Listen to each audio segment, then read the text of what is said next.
Paul Smith. Here you are in my room in Covent Garden, London. This is where I work. It's full of amazing books and objects and things sent to me from around the world. This is where I do my design work, where my designers come to this table and we just go, oh, what about this book, or what about this? And it's great fun and it's fantastic. So I thought what would be nice to show you around. This room is just full of inspiration. I mean, you never cannot get any inspiration from this room. So if you have a meeting in the room, you can just pick up something and say, I love the colours in this book, or I love all the postage stamps on this pink bucket, which is something I got sent recently. The bucket with the stamps on it and no box. I've been receiving things like this for 40 years. I get lots of cycle jerseys sent me because people know I used to be a racing cyclist, so I get 2 or 3 racing jerseys a week. Rabbits. I once in the 80s said I like rabbits and they're good luck, which I should have said diamonds. I'm mad. For me, a great entrepreneur is very much about loving life, getting up in the morning, being positive, obviously knowing what you're an entrepreneur at. Like in my case, I'm in the clothing business, I'm a designer, I've got shops, so it's very much about focus, energy, lateral thinking, and that's it really. I always think an everyday suit is like a frame around a picture.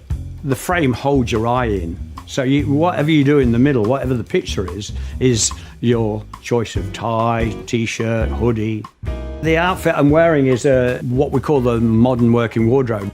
What I've chosen to wear is just a tailored jacket, but still lots of room and still very practical. I'm a big user of pockets with my notebook, my pens, my telephone, etc. This is some of the materials that we use in the process of designing a new building or a new shop. Right now we're very keen on sustainability products. So we've got wood which is made from hay, surfaces which are made from paper, recycled denim. These are some of the various materials we've used in existing shops. So this is the new facade from the new shop in Osaka in Japan. I always try and have a bit of fun, a bit of tongue-in-cheek in the various shops we do. Started my first shop in 1856. Now I started my first shop in 1970, shows how old I am. Only open Fridays and Saturdays because I needed to earn money. So the rest of the week I was earning money just by doing anything, which in fact is another contributing factor to why I've managed to survive these many years, is because you learn a lot by just doing all sorts of jobs. And so at some point I've done packing the boxes, selling the clothes, cutting the fabric, etc. But this shop was 12 foot square, only open Fridays and Saturdays, and selling things that nobody wanted, really. What was in the shop? Pardon? What was in the shop? What were you saying? Well, the thing is that Pauline and I made a lot of the clothes, and then I sold Kenzo. I was the first person in the whole of England to have Kenzo, Sonia Rykiel, Margaret Howell, who were all people I knew. And then some clothes from me, and then 501 Levi's, which you couldn't get out of London at the time. Because the shop was in Nottingham, right? Yeah, but it was absolutely what people didn't want in Nottingham. So that's why I'm a genius businessman, really. All these things can inspire you. The problem with so many people is they just pay too much attention looking at what other people are doing, which you need to do, but also you need to think, well, that's what they're doing, so this is what I'll do, and think that way instead of that way. I think a modern working wardrobe is about a set of clothes in your wardrobe that you can mix and match. Using tailored fabrics, that means that they're often really good for wear, they don't crease, or they're very resistant to abrasion, so you can wear them on trains, planes, whatever. But the key thing was that I wasn't swell-headed enough to think I could earn a living by just doing one thing. So I had a little shop that was only open a couple of days, and then the rest of the time I did styling, I designed fabric, took pictures, I was obviously designed clothes as well. And the key thing about that was that I learned so much. I mean, I learned a sort of training by doing it, I suppose you call it. And that was That was something I advise everybody to do, is just get on with it, you know, get out there and learn. Yeah, I mean, we have 12 in-house shop designers, so we design all our shops, and we intentionally don't want all our shops to look the same. Why? So, because online is so important now, so you've got to make the customer experience of going into a shop a good one. So they feel like it's always worth going into a smithy shop just because there might be something interesting, you know, or the wall of art is interesting, or there could be some old vinyl or something.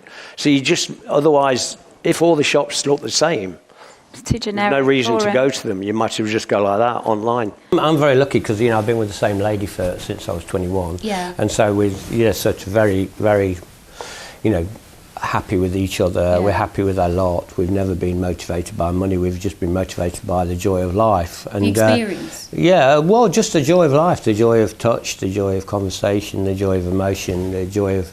Obviously, it's very nice to be successful as well, because that's also a joy. But I think that because I've got a lot of stability at home, it means that I'm not sort of searching for anything. I don't feel the need to go to all the private views and the kissy parties. Yeah. It doesn't appeal to me. The canap things. Yeah. A lot of sportswear has been worn in our homes, and I think people are ready to dress up a bit more now. So it's about a tailored garment that works for you, but in a relaxed way. Style can be just having good manners or good posture, but in terms of clothes, it's very much about confidence. What makes you happy?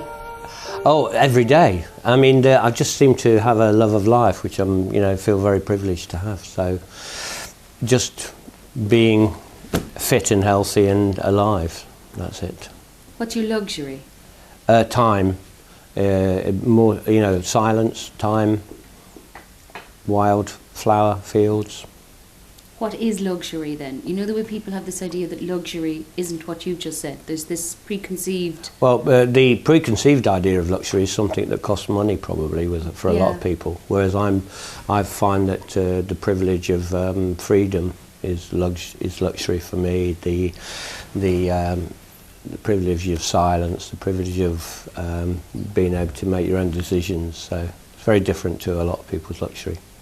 I think with Paul Smith, I'm interested in lots of stuff. I mean, obviously I'm a clothes designer, but if you come into my shops, you'll find ceramics, you'll find art, you'll find furniture. Every shop's different. So in this homogenised world where so much is the same, you'll find with us that this shop's in a house. It was in a house built in 1850, so the shop in LA is a big pink box. So we've got character in this world that is so full of things that are the same.